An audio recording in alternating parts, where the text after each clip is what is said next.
Hello student, आप सभी को मेरी तरफ से जय मां सरस्वती। तो स्टूडेंट, आज की इस क्लास में हम क्लास 12th बायोलॉजी के एक वेरी मोस्ट इंपॉर्टेंट टॉपिक का डिस्कस करेंगे, जो कि है मेंडल का नियम। ऐसा आपके बोर्ड एग्जाम में क्वेश्चन पूछा जाता है कि मेंडल के नियमों की व्याख्या कीजिए, और ये हर साल पूछा जाने वाला टॉपिक है। आप तो जानते ही होंगे कि आनुवांशिक के जनक ग्रेगर जॉन मेंडल हैं। उन्होंने मटर के प्रयोग पर अपना 3 नियम प्रतिपादित किया था, जो कि है प्रभाविता का नियम, पृथक्करण का नियम और स्वतंत्र अपव्यूहन का नियम। तो आज की इस क्लास में हम एक एक नियम को बहुत अच्छे से सरल भाषा में आपको डिफिनीशन बताएंगे, एग्जाम्पल और डिस्कस करेंगे।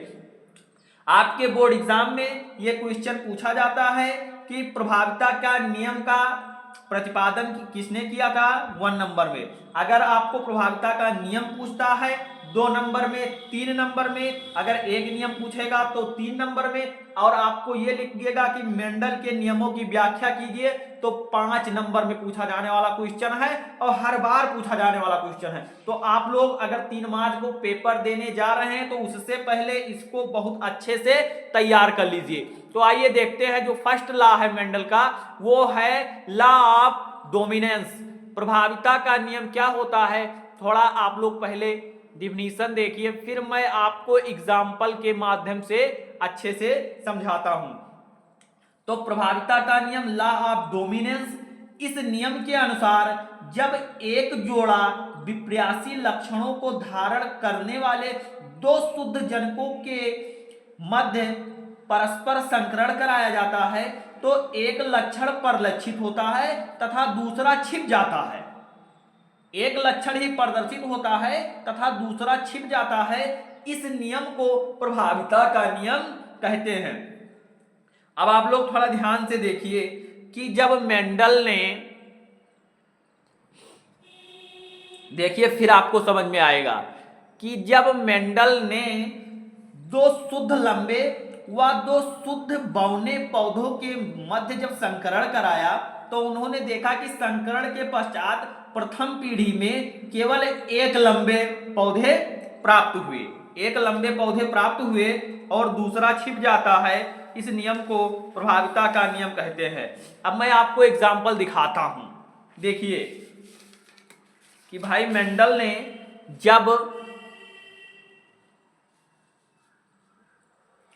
एक लाल पुष्प कैपिटल आर और एक सफेद पुष्प स्मॉल आर, ये कैपिटल आर प्रभावी और अप्रभावी के बीच में जब संकरण क्रॉस कराया तब उन्होंने देखा कि लाल पुष्प कैपिटल आर स्मॉल आर प्रथम पीढ़ी में या कौन पीढ़ी में कैपिटल आर स्मॉल आर लाल पुष्प ही प्रभावी होता है। अतः इस नियम को प्रभाविता का नियम कहते हैं। तो आप लोग इसका स्क्रीनशॉट करिए एग्जाम्पल का, फिर मैं आपको प्रभाविता के नियम को स्क्रीनशॉट कराता हूं। आई होप कि आपने अभी तक स्क्रीनशॉट कर लिया होगा। अब नेक्स्ट देखिए, आप लोग प्रभाविता के नियम को स्क्रीनशॉट कर लीजिए। इतना ही आपको अपने बोर्ड एग्जाम की कॉपी में लिखना है, इससे बाहर आपको नहीं लिखना है। आई होप कि आपको समझ में आ गया होगा। एग्जाम वो डिफिनीशन को एक बार मैं फिर से आपको बता रहा हूं कि इस नियम के अनुसार जब एक जोड़ा विप्रासी लक्षणों को धारण करने वाले 2 शुद्ध जनकों के मध्य संकरण कराया तो उन्होंने देखा कि एक लक्षण परिलक्षित होता है तथा दूसरा छिप जाता है, और इस नियम को ही प्रभाविता का नियम कहते हैं। इतना सिंपल आपको कोई नहीं बताएगा, आप लोग स्क्रीनशॉट कर लीजिए, और वेरी वेरी इंपॉर्टेंट है। तो नेक्स्ट नियम आपका है, नेक्स्ट देखिए, नेक्स्ट है, ये आपका फर्स्ट क्लियर हुआ प्रभाविता का नियम, और नेक्स्ट नियम है पृथक्करण का नियम। तो पृथक्करण का नियम आप लोग देखिए कि क्या होता है। मैं आपको एग्जाम्पल के माध्यम से बहुत अच्छे से समझाने वाला हूं। मैंने बहुत शॉर्ट तरीके में यहां पर डेफिनेशन को लिखा हुआ है, तो आप लोग थोड़ा ध्यान से पढ़िए, मैं एक एक चीजें आपकी क्लियर करता हूं। तो पृथक्करण का नियम, इसको युग्मकों की शुद्धता का नियम भी कहते हैं। क्या कहते हैं? ऐसा पूछेगा कि पृथक्करण नियम को समझाइए, मेंडल के पृथक्करण के नियम को समझाइए या युग्मकों की शुद्धता का नियम, ऐसा करके क्वेश्चन आपको पूछा जाएगा कि व्याख्या कीजिए। फिर आप क्या लिखेंगे, थोड़ा ध्यान से देखिए कि जब परस्पर विरोधी दो आनुवांशिक लक्षणों वाले जनकों के बीच संकरण कराया जाता है तो उन्होंने देखा कि प्रथम पीढ़ी F1 में केवल प्रभावी लक्षण ही प्रकट होते हैं, परंतु दूसरी पीढ़ी F2 की संतानों में इन विपरीत लक्षणों का एक निश्चित अनुपात में पृथक्करण हो जाता है। उन्होंने देखा कि ये एक निश्चित अनुपात में इनका पृथक्करण हो जाता है, अतः इस नियम को पृथक्करण का नियम कहते हैं। आप लोग एग्जाम्पल देखिए, एग्जाम्पल आपका ये जो है ये प्रथम पीढ़ी में ही जो F1 ये बताया ये सेम ही रहेगा, चेंजेज यहां पर होता है। थोड़ा ध्यान से देखिए, हाँ तो जब F1 पीढ़ी के जो लाल पुष्प प्राप्त हुए कैपिटल आर स्मॉल आर के बीच में इन्होंने जब संकरण कराया, आप लोग देखिए F2 पीढ़ी में ये capital R small R, capital R small R, जब इनके मध्य में जब संकरण कराया तो उन्होंने देखा कि प्रथम पीढ़ी में तो लक्षण परिलक्षित होते हैं लेकिन दूसरे में ये पृथक्करण हो जाते हैं, पृथक हो जाते हैं। देखिए ये देखिए capital R capital R, capital R small R, फिर जब इन्होंने देखा कि कैपिटल आर स्मॉल आर आया उसके बाद में स्मॉल आर, ये देखिए लक्षण पृथक हो जाता है, ये इन तीनों से अलग है। Capital R capital R, capital R small R, और ये देखिए आपको यहाँ पर कैपिटल आर और स्मॉल आर, ये विषम युग्मजी पौधे इनको प्राप्त हुए, तो ये क्या है, पृथक्करण हो जाता है। तो इस नियम को ही पृथक, आप लोग इसका स्क्रीनशॉट करिए, तो इस नियम को ही पृथक्करण का नियम कहते हैं। आई होप कि आपको अच्छे से समझ में आ गया होगा। जो हमारे मेंडल थे इन्होंने कहा कि जब दो विरोधी शुद्ध आनुवांशिक लक्षणों वाले जब पौधों के बीच में इन्होंने संकरण कराया तो इन्होंने देखा कि जो F1 पीढ़ी में केवल प्रभावी लक्षण ही प्रकट होते हैं, केवल प्रभावी लक्षण ही प्रकट होते हैं, परंतु दूसरी पीढ़ी F2 में इनकी जो संतानों में विपरीत लक्षणों का एक अनुपात में पृथक्करण हो जाता है, अतः इस नियम को पृथक्करण का नियम कहते हैं। तो वहीं पर आप लोग ये देख लीजिए इनके बीच में जो ये पृथक्करण हो जाता है, कैपिटल आर है और इधर देखिए capital R small R, capital R small R, तो ये विषम युग्मजी है, इनमें पृथक्करण हो जाता है, अलग अलग ये हो जाते हैं, इसलिए इस नियम को पृथक्करण का नियम कहते हैं। तो आई होप कि आपको ये दोनों नियम क्लियर हो गए होंगे। अब नेक्स्ट नियम एंड लास्ट नियम है वो देखिए, आपने दो नियम देखा, स्क्रीनशॉट कर लिया।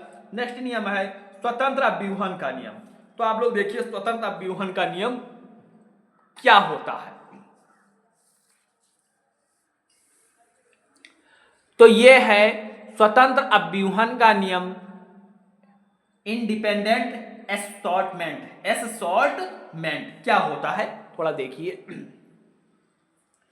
तो जो हमारे मेंडल जी थे जब दो या दो से अधिक विपरीत लक्षणों वाले पौधों के बीच में जब इन्होंने क्रॉस कराया तो इन लक्षणों की वंशागति स्वतंत्र रूप से होती है। इन्होंने देखा कि इन लक्षणों की जो वंशागति है वो स्वतंत्र रूप से होती है, अर्थात एक लक्षण की वंशागति दूसरे लक्षण की वंशागति को प्रभावित नहीं करती है।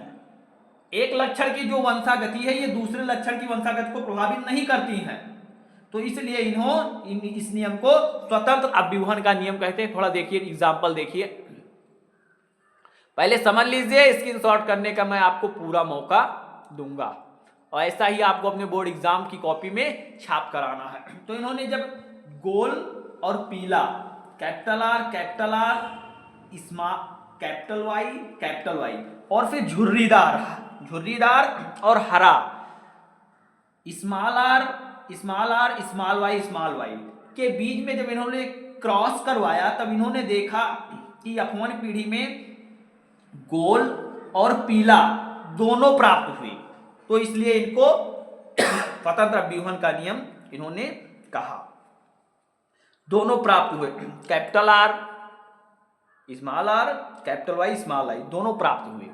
तो वही यहाँ पर लिखा गया है, इनमें स्वतंत्र रूप से इनकी जो वो होती है कि जब दो या दो से अधिक विपरीत लक्षणों वाले पौधों के बीच में क्रॉस कराया तो इन लक्षणों की जो वंशागति है वो स्वतंत्र रूप से होती है, अर्थात जो एक लक्षण की वंशागति है वो दूसरे लक्षण की वंशागति को प्रभावित नहीं करती है। तो स्क्रीनशॉट कर लीजिए, एग्जाम्पल भी स्क्रीनशॉट कर लीजिए।